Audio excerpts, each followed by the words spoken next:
causa do alto preço pelo qual eu fui comprado por Deus. Nós fomos comprados pelo Senhor, nós fomos resgatados da morte. Aqui, olha, está aqui o martelo, os cravos ali, né? Só de olhar, irmãos, dá horror. Depois você chega aqui pertinho, você entender que Jesus sofreu isso por mim e por você, que ao invés de uma coroa de glória, Ele recebeu uma coroa de espinhos, porque eu e você estávamos na morte, no inferno. Ele nos resgatou. Para quê, pastor Carlos? Para nos levar novamente para a glória de Deus, para o resgate de Deus nas nossas vidas. Hoje Ele está sentado num alto sublime trono, e é para lá que Ele vai levar cada um de nós. Quantos recebem? Então nós precisamos da cultura desse reino nas nossas vidas. Nós precisamos experimentar todos os dias a implantação do reino de Deus em nós. Esse foi o projeto de Deus lá no Éden. Mas esse projeto ele foi interrompido pela desobediência, pelo pecado. Ao invés da cultura do reino de Deus, nós recebemos a cultura do inferno, a cultura de Satanás, a cultura da desobediência, do pecado, da dureza de coração. Nós recebemos a cultura daquilo que não presta. Eu estava falando aqui, olha, para que nós possamos transformar um hábito em um caráter, em um estilo de vida, para que possamos transformar um bom hábito naquilo que se torna essência da nossa vida. Irmãos, isso às vezes vai anos para que seja consolidado, mas para se desfazer isso é pouco tempo. Então nós não podemos perder essa oportunidade que Deus nos deu, da reflexão, da implantação da cultura do reino. E eu separei essa palavra de Atos capítulo 2, verso 42, para que nós possamos refletir sobre ela, porque isso era a cultura da igreja que Cristo formou ali em Jerusalém, a primeira igreja, a igreja que surge ali do Pentecostes. Você pega Atos capítulo 2, a Bíblia diz que todos estavam reunidos. Era uma igreja de 120 pessoas, 120 pessoas, imagina isso comigo. Talvez aqui nós tenhamos 120 pessoas, talvez tenhamos aqui um pouco mais de 120 pessoas. Então era uma igreja, Zezinho, que era menor do que talvez a nossa igreja aqui agora.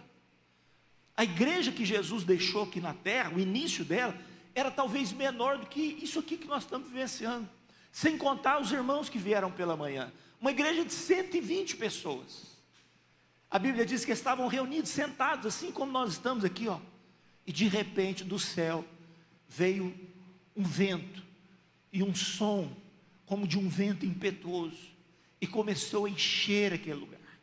Encher aquele lugar. Imagine, irmãos, não tinha caixa de som, não tinha microfone, não tinha inteligência artificial, não tinha nada. E um som começou a invadir aquele lugar, um som acústico, algo assim extraordinário, começou a invadir aquele lugar.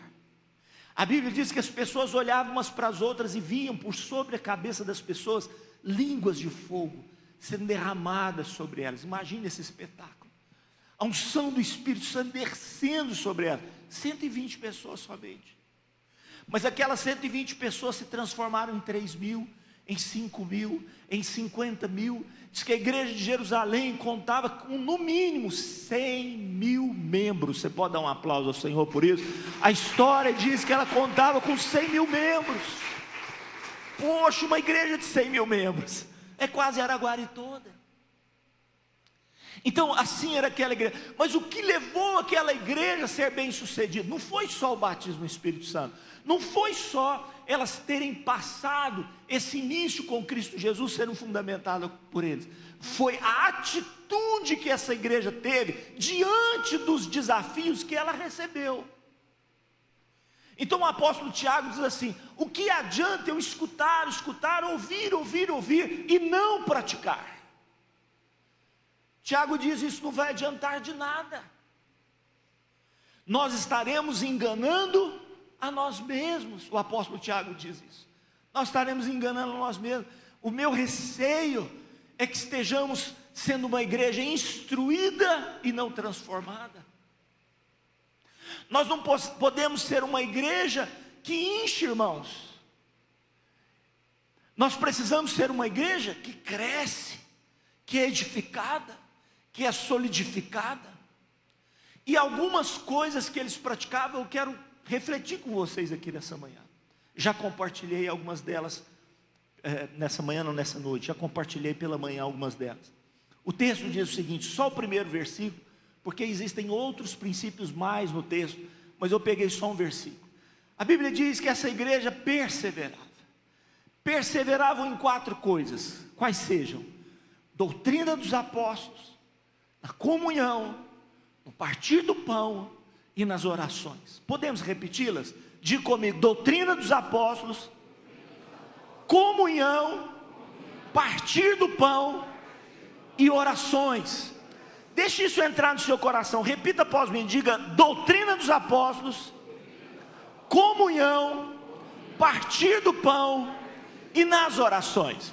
Eu tenho certeza que uma igreja solidificada nesses 4 princípios é uma igreja invencível, porque o próprio Cristo disse isso: estabelecerei minha igreja, o que acontecerá? As portas do inferno, o que? Não prevalecerão contra ela. Quantos querem ser essa igreja? Dá um aplauso bem forte ao Senhor, porque será uma realidade da nossa vida. Olha, eu quero refletir com você sobre essa palavra, perseverava. Essa é uma palavra importantíssima no grego, está lá ela escrita no grego, olha, vou tentar lê-la para vocês. Proscartereu. Proscartereu tem um significado particular. Você sabe que perseverança tem uma outra palavra no grego que é hipomoné, ou hipomoné. E essa palavra não é usada aqui. Quando se diz perseveravam, eles usaram essa palavra. Por quê? Olha o significado dela. Essa palavra significa persistir, insistir em algo, continuamente, não uma vez, ou 2, ou 10, mas várias vezes. Na verdade, quantas vezes forem necessárias. É persistir, é permanecer firme, está dizendo aqui de raízes. Você sabe que as árvores mais seguras não são as mais frondosas, não são as mais belas, bonitas. Às vezes ela não tem muita aparência, mas ela tem uma raiz profunda. Aquela árvore é inabalável. Inabalável. Você sabe que uma dessas árvores é o carvalho? O carvalho é uma árvore bíblica. O carvalho é uma árvore que tem raízes profundas.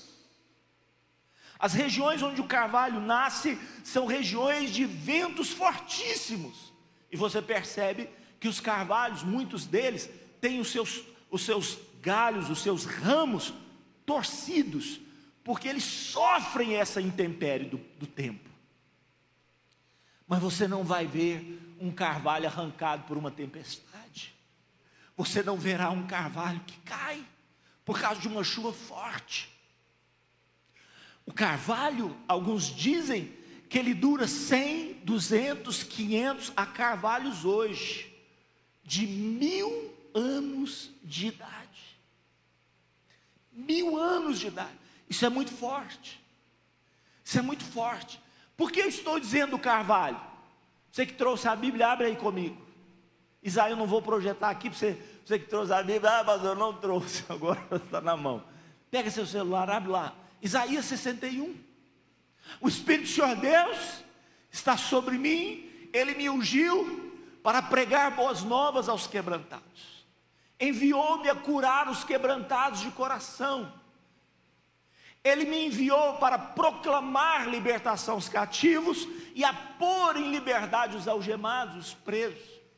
A anunciar o ano aceitável do Senhor, o dia da vingança do nosso Deus. A consolar todos os que choram, a pôr sobre os que em Sião estão uma coroa ao invés de cinzas, óleo de alegria ao invés de pranto, vestes de louvor ao invés de espírito angustiado, a fim de que se chame o quê? Carvalhos de... Quantos são carvalhos de justiça do Senhor? Dá um aplauso bem forte. Deus te faz um carvalho nessa noite. Carvalho nessa noite. Então perseverar aqui significa estabelecer raízes. Estabelecer raízes. se tornar uma pessoa inabalável diante de circunstâncias, pressões, angústias, lutas. Sabe, Deus quer nos dar essa essência, mas precisa da nossa resposta. Irmãos, Deus não fará tudo. Deus não fará tudo. Você percebe isso no ministério de Jesus? Por exemplo, ele chega para Marta e Maria e diz: o irmão de vocês irá ressuscitar. Elas até ficam espantadas, falam: vai ressuscitar no último dia. Não, eu sou a ressurreição e a vida. Poxa, ele fala: me leve até o túmulo. Um Deus que vai ressuscitar um morto, irmãos, precisa que alguém ajude ele a remover a pedra. E ele vira para eles e diz para eles assim: removam a pedra. Removam a pedra. Sabe, existem coisas que eu e você precisamos fazer. Existem coisas que Deus não fará por mim e por você. Remover a pedra é comigo e com você. E aí eles até contestaram: não, mas está cheirando mal. Removam a pedra. E quando eles removem a pedra, o que acontece? Ele agora faz o impossível acontecer. Lázaro, vem para fora. E todos espantados veem Lázaro sair para fora. Sabe o que ele fala depois? Ele diz assim: tirem as faixas dele. Tirem deles a faixa. Ora, gente, um Deus que ressuscitou Lázaro podia fazê-lo sair sem faixa, sim ou não, gente? Podia fazer com que aquelas faixas caíssem por terra, é ou não é verdade, sim ou não? Mas era possível tirar as faixas. As pessoas podiam tirar as faixas. Então Deus não fará aquilo que você precisa fazer. Quantos estão entendendo o que eu estou falando? Deus não fará aquilo que eu e você precisamos fazer. Então perseverar é comigo e com você. Perseverar é o desafio de Deus para a nossa vida.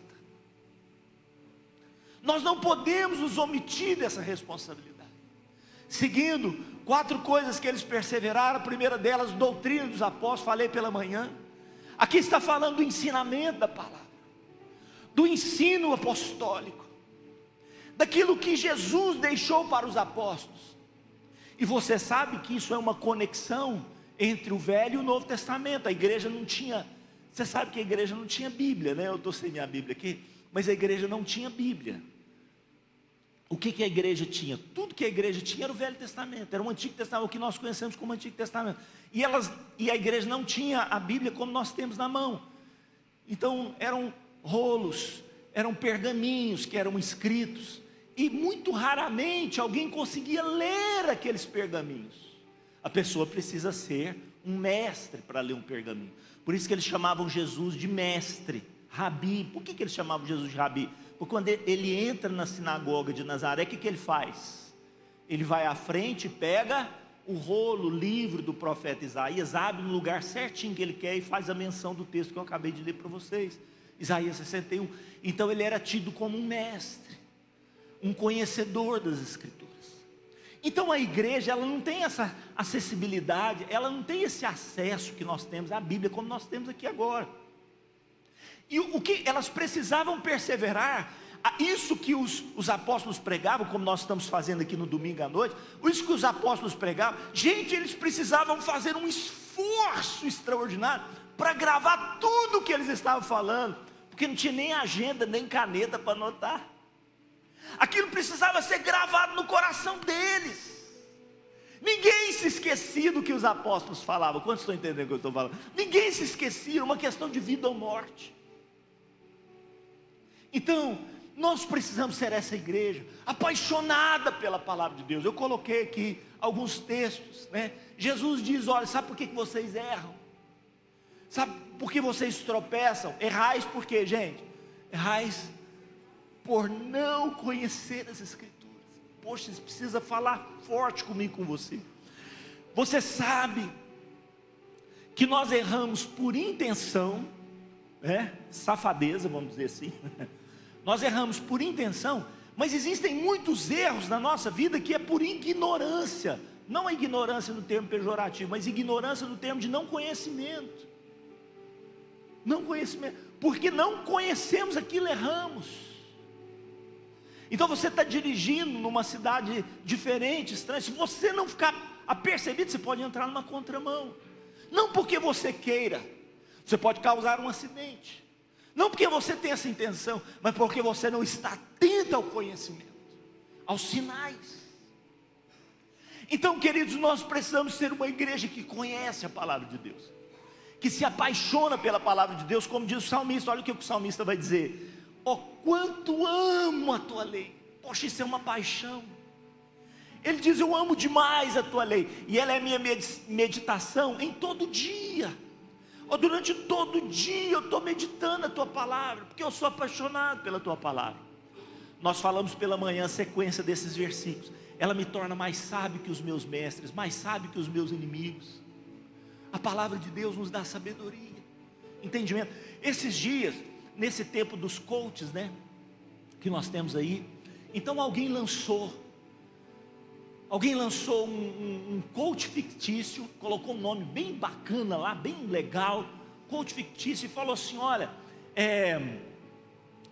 princípios para que você seja bem sucedido em tudo que você fizer, todos os seus negócios. E jogou isso na internet, irmão, isso bombou. Ele começou a falar em linguagem assim do nosso tempo, tudo aquilo que estava escrito na palavra de Deus, livro de Eclesiastes, livro de Provérbios. Ele pegou os textos da palavra e colocou uma linguagem popular e jogou, e todo mundo começou a falar: cara, esse cara entende tudo, esse cara é o bacana, eu preciso seguir esse cara. Poxa vida, que sabedoria, que coisa impressionante. Poxa, e esse princípio aqui, isso aqui é fundamental. Depois no final ele conta: tudo isso aqui foi extraído da onde? Da palavra de Deus. Quanto nós perdemos por não meditar na palavra de Deus. Você quer ver? Sem querer te constranger, mas hoje, quantos separaram um tempinho para ler a palavra de Deus, para meditar na palavra de Deus? Deixa eu ver, levanta a mão. Você está vendo, irmãos? É uma falha nossa. Poucas mãos levantadas. A Bíblia vai dizer em Provérbios o seguinte: a alma farta, o que ela faz? Ela pisa o favo de mel. Mas a alma faminta, a alma sedenta, até o amargo, para ela é o que? É doce. Você quer uma pessoa que cresce em Deus, até a hora que Deus está batendo nela, ela está falando: glória a Deus, Senhor, eu recebo. Que ela está sedenta. Mas você quer aquela alma mimada, aquela alma assim, Nutella. Tem crente Nutella, pastor Carinho? Tem. Deus não pode falar nada daquilo que está fora do esquema dele, irmãos, que ele revolta, ele acha que está tudo errado, ele acha que a igreja não presta mais, porque não tem raízes, não tem entendimento da palavra. E para nós reforçarmos esse princípio na igreja, nós estamos lançando, já foi falado aqui no jornalzinho, né? Mas nós estamos lançando o CFV, né? Cadê o Dudu? Dudu está aí? Cadê o Dudu? Dudu está aqui ou já foi embora, gente? Está aqui ou já se partiu? Eu acho que deve estar ajudando lá no Ministério com Crianças. O que é o CFV? Centro de Formação Verbo. Vamos repetir? Diga comigo: Centro de Formação Verbo. Por que verbo? Porque a Bíblia diz que o verbo é a palavra e é Cristo Jesus. O verbo se fez carne. É nos formarmos na palavra de Deus, no conhecimento da palavra de Deus. Fevereiro as inscrições estão abertas. Se eu fosse você, eu não perderia nessa oportunidade maravilhosa de fazer parte do Centro de Formação Verbo. Só você que será aluno, levanta a mão aí, deixa eu ver. Vai ter oportunidade na quarta-feira, para quem pode fazer na quarta. Quem não pode, que estuda, vai ter no sábado à tarde. Então vai ter oportunidade para todo mundo, só os alunos. Deixa eu ver, levanta a mão aí. Quantos vão ser alunos do Centro de Formação Verbo? Muito bem, vamos dar um aplauso ao Senhor. Glória a Deus por isso, vai ser maravilhoso, né? E isso vai nos levar a ter conhecimento da palavra de Deus, crescermos na palavra de Deus. Perseveravam também, o texto diz, na comunhão, na koinonia. Sabe, o Senhor colocou porções dele em cada um de nós, para que juntos nós fôssemos mais fortes. Então os apóstolos, a Bíblia diz que o primeiro desafio que eles tiveram sem Cristo Jesus foi esse momento de Atos capítulo 2, quando foram cheios do Espírito Santo. Irmãos, houve um alvoroço na cidade, e eles começaram a dizer assim: esse povo está tudo bêbado. Esse povo não sabe o que fala, zombando do Espírito Santo. A Bíblia diz que Pedro, juntamente com os demais apóstolos, se levantaram.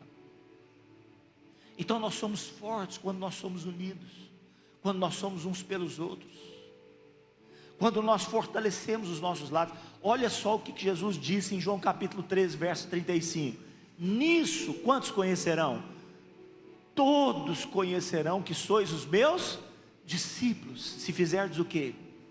Se amardes uns aos outros. Nós temos amado uns aos outros. Um novo mandamento vos dou. Qual foi o novo mandamento que Jesus disse? Um novo mandamento vos dou. Qual foi o novo mandamento, irmão? Ele resume toda a cristandade num só mandamento, num só. Amareis uns aos outros como eu vos amei. Que vos ameis uns aos outros como eu vos amei. Segura nisso aí. Segura nisso. Amar, às vezes nós amamos, às vezes nós aborrecemos, mas como Jesus amou, irmãos, é singular. É dar a nossa vida pelo nosso irmão. Pastor, onde começa isso? Dentro da nossa casa. É o marido amando a esposa de tal maneira que lava a louça para ela, irmãos. Isso é dar a vida. Às vezes o marido fica sonhando, porque se a minha esposa passar um risco, um dia um assalto, uma pessoa armada, eu entrarei na frente, serei baleado pela minha esposa, porque eu a amo. Não, irmão, não está falando nada disso. Está falando daquela hora que você senta no sofá assim, falando, não, agora essa hora é minha, e a louça está lá para ser lavada. Isso é morrer. É morrer em prol da esposa. É quando a esposa, ela às vezes cansada, ela vai para a cozinha e prepara aquele arrozinho com ovo que o marido gosta, que ele está chegando de casa. Não precisa ser muita coisa. É um arrozinho com ovo. Sabe, é de todo o coração. Isso é entregar a vida. Isso é ter comunhão. É separar um tempo para a família. É conhecer os vizinhos. É conhecer o seu irmão de fé. É ter comunhão. É ter relacionamentos. É nos relacionarmos. Poxa, a igreja se resume nisso. Na cruz. E o que é a cruz? Pensa comigo, o que é a cruz? É uma estaca vertical e uma estaca o que, gente? Horizontal. O que é isso? Comunhão com Deus e comunhão uns com os outros. Isso é que igreja é isso. É comunhão com Deus e comunhão uns com os outros. O apóstolo João chega a dizer o seguinte: como que eu posso dizer que eu tenho comunhão com Deus se eu aborreço meu irmão? Nisso eu sou mentiroso. Eu não posso dizer que eu amo a Deus se eu aborreço meu irmão. Isso é hipocrisia. Como que eu sirvo a Deus? Se eu te falar, se eu lançar um desafio para você essa noite, falar assim: sirva ao Senhor agora, sirva Jesus agora, faça um ato de serviço para Jesus. O que você vai fazer? Jesus está nos céus, assentado à destra de Deus Pai. Mas ele diz assim: olha, eu estive nu e vocês o quê? Me vestiram. Eu fui forasteiro e vocês me deram hospedagem. Eu estava com fome e vocês prepararam um pão para mim. E naquele dia as pessoas vão perguntar: Senhor, quando é? Eu nunca fizemos isso para o Senhor. E Jesus vai dizer assim: todas as vezes que vocês fizeram um desses meus pequeninos irmãos, vocês fizeram para quem? Vocês fizeram para mim. Então quando você chega numa reunião como essa e já encontra o William lá atrás, encontra o pessoal lá da projeção, e chega para eles, dá um abraço neles e fala assim: vocês precisam de alguma coisa? Você está servindo a Jesus. Você está servindo a Jesus. Quando você vê aqui o pessoal do louvor arrumando e tal, e você pergunta: vocês precisam de alguma coisa? Você está servindo a Jesus. Quando você vê os diáconos arrumando aqui as cadeiras aqui, e você ajuda os diáconos, você está servindo a Jesus. Irmão, nós precisamos parar de espiritualizar as coisas e ser mais prático. Quando você não coloca papel higiênico no vaso do banheiro que entope, você está servindo a Jesus, sabia disso? Você está servindo a Jesus, uma bênção. Quando você deixa lá no banheiro aquilo que nós colocamos no banheiro para ficar bonitinho lá, você não leva para casa, você está servindo a Jesus, irmãos, você está servindo a Jesus. Então, servir a Jesus é isso, é ter comunhão uns com os outros. E aí, fala de uma forma até mais prática, que é o próximo desafio, que mais? No partir do pão. E aqui o partir do pão não é só isso que nós teremos hoje à noite, partir mesmo o pão, mas é partir tudo que eu tenho, tudo que Deus me deu, porque compartilhar é cultura do reino. Compartilhar é cultura do reino. Escute isso, deixa isso entrar no seu coração, presta atenção. Compartilhar é cultura do reino. Nós precisamos ter esse hábito celestial na nossa vida. Compartilhar. Você está vendo alguém chamando um Uber, você está de carro com a sua família, tem um lugar lá. Irmãozinho, irmãzinha, vem aqui. Nós sempre aconselhamos homens casados, não dê carona para mulheres solteiras, nem casadas, sozinho, não faça isso. Ah, pastor, não vai acontecer nada. Tem certeza, mas não é porque vai acontecer, é para você dar um bom testemunho, porque você sabe que não vai acontecer nada, mas as pessoas de fora não sabem. Você está dando um bom testemunho, porque a Bíblia diz assim: fugir da aparência do mal. Está parecendo que está alguma coisa ali, foge daquilo. Para quê? Então chama a esposa, vai junto com a irmãzinha, leva em casa. Ah, não tem ninguém, eu estou sozinho, pastor. Chama o irmão com você. Senta aqui. Quantas vezes eu já chamei o irmãozinho: vem para cá, senta aqui no carro. Onde que nós vamos, pastor? Vamos levar um irmãozinho, uma irmãzinha em tal lugar. Prudência, prudência. Ninguém, irmãos, perde por ser prudente. Ninguém perde por ser prudente. Prudência. Você sabe, olha, eu sei que meu tempo está se esgotando, estamos chegando às 7h30, mas capta isso aqui comigo. Conta-se uma história que um rei queria contratar um cocheiro para a sua carruagem. E ele então faz um teste com aqueles cocheiros, fala para eles dirigirem naquelas estradas, né, suntuosas, naquelas estradas cheias de curvas, E aí tem um lugar que passa só a carruagem, do lado aqui um abismo. Pois todos aqueles que estavam sendo testados pegavam ali no arreio, é arreio mesmo que fala, no arreio, e olha, com muita cautela, mas atravessava ali e falava: vou ser contratado. Ah, essa passagem aqui, eu passei aqui, foi aqui, ó, nota 1000. O rei vai me contratar.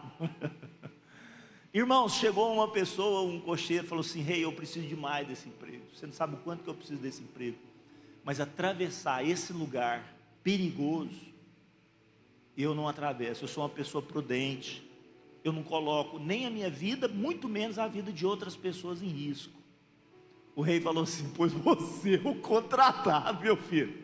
Eu vou colocar minha vida na mão de quem? Você está contratado. Ele já estava até tristinho, irmãos. Então isso é o que? Prudência. Ninguém erra pela prudência, mas sim pela falta dela. Então, nós precisamos aprender isso. A essência do compartilhar. Compartilha o que você tem. Compartilha. Escuta, no reino de Deus, estou vendo aqui, eu estou catando. Quanto mais eu cato, irmãos, mais aparece. Quanto mais eu estou suado, né? Então, quanto mais eu cato aqui, mais aparece. Então, presta atenção. No reino de Deus, quanto mais eu compartilho, mais Deus me abençoa. É assim. Ninguém vai precisar passar necessidade se tem um coração de compartilhar, porque a palavra de Deus é fiel, e ela diz assim: a alma generosa, o que vai acontecer com ela? Prosperará. Dá um aplauso para esse Deus maravilhoso, esse Deus tremendo, esse Deus santo. Sabe, o que mais me entristece é que, e eu oro para essas pessoas se converterem, é porque tem gente aí no mundo que tem um coração voluntário, generoso, mais do que crente, irmãos, mais do que crente. A pessoa tem um coração aberto. Aí você olha, a pessoa é próspera, você fala: ah lá, pastor, não é dizimista nem ofertante, mas ele é o quê? Generoso. e eu posso compartilhar. O que é partir o pão, pastor Carlinhos? Partir o pão é partir o meu tempo, é compartilhar um pouquinho do meu tempo, é compartilhar os meus ouvidos, né? Eu falei hoje de manhã, o Rubem Alves dizia assim: eu participei de muitos cursos de oratória, saber falar bem, mas eu não participei de nenhum curso de escutatória. Não tinha, não tem. Você já viu um curso de escutatória, aprender a escutar? Ninguém está preparado a escutar, está todo mundo querendo falar. Senta com alguém, escuta aquela pessoa. Pastor, eu nem sei o que eu vou falar para ela. Só escuta, só escuta. É compartilhar o meu conselho, é compartilhar as minhas mãos. O que eu posso te ajudar? É compartilhar a minha casa, é compartilhar o meu respeito com aquela pessoa, é compartilhar as minhas vitórias, mas também compartilhar as minhas derrotas. Isso vai ajudar aquela pessoa.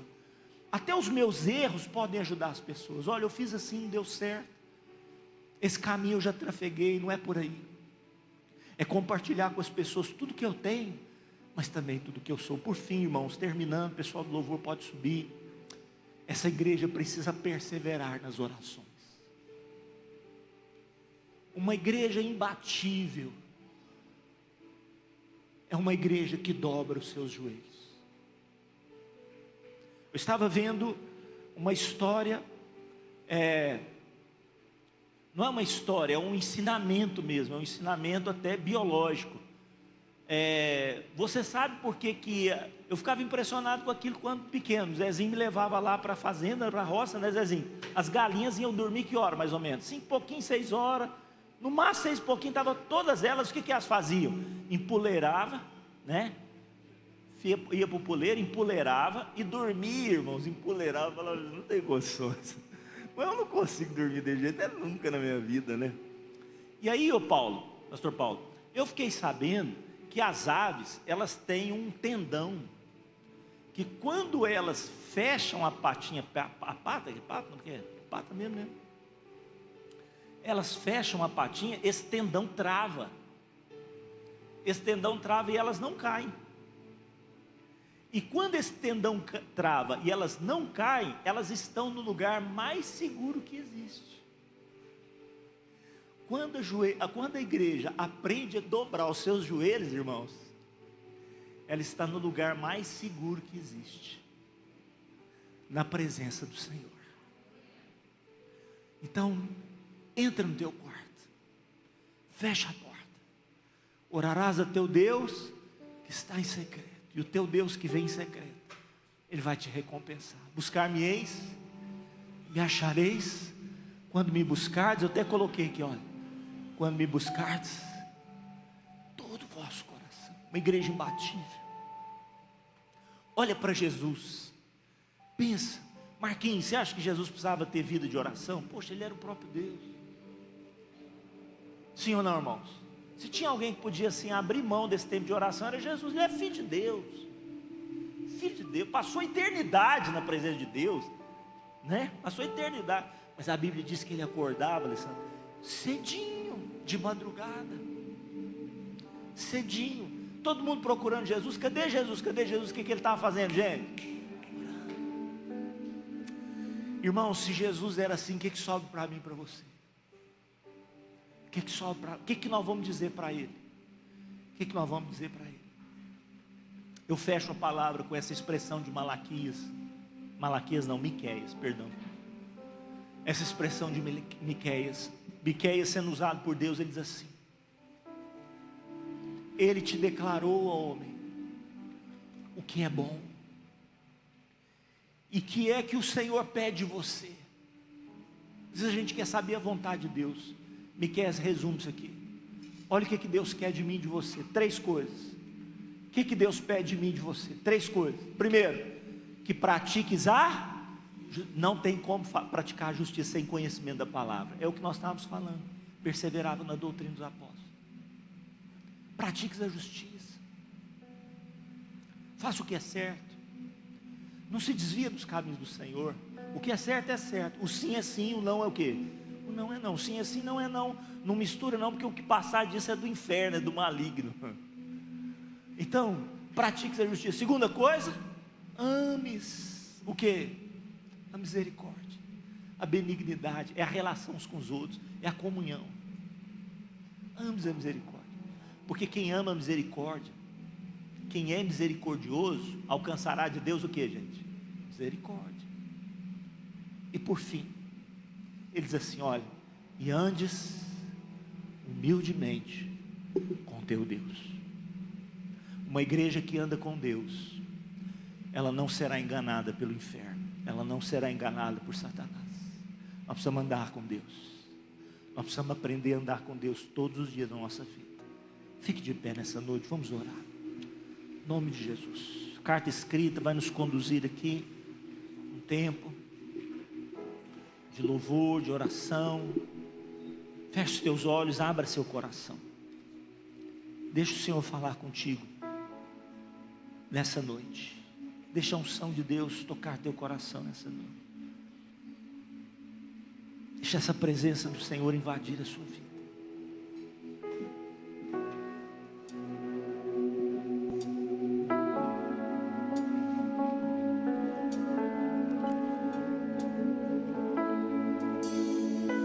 Dobro os joelhos. Fale isso para Jesus.